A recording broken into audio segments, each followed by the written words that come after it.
يبدو أن قوات سوريا الديمقراطية ستواصل طريقها في إقامة سياج فاصل يمنع أي مواجهة مباشرة قد تحدث بين فصائل درع الفرات وقوات النظام في ريف حلب. فمع استمرار تقدم الجيش الحر باتجاه مدينة الباب، استغلت قوات سوريا الديمقراطية التي تشكل الوحدات الكردية ثقلها الأبرز انسحاب عناصر التنظيم من عدة قرى في محاولة لتأمين خط دفاعي يفصل بين مناطق درع الفرات ومناطق النظام في المنطقة، كما فعلت إبان تقدم النظام باتجاه بلدتي نبل والزهراء، وسيطرت على قرى بريف حلب الشمالي لإبعاد الثوار عن خطوط التماس المباشرة.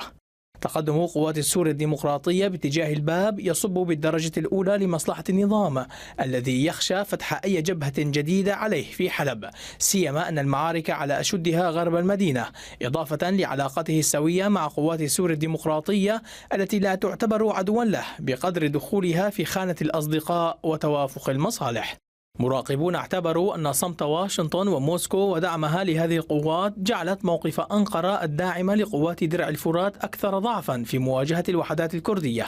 ولكن ماذا إذا واصلت هذه القوات وشقت طريقها باتجاه مدينة الباب أو الالتفاف بمحيطها والتقت بباقي قوات سوريا الديمقراطية في منبج أو تلك القوات التي تقاتل تنظيم الدولة في الرقة؟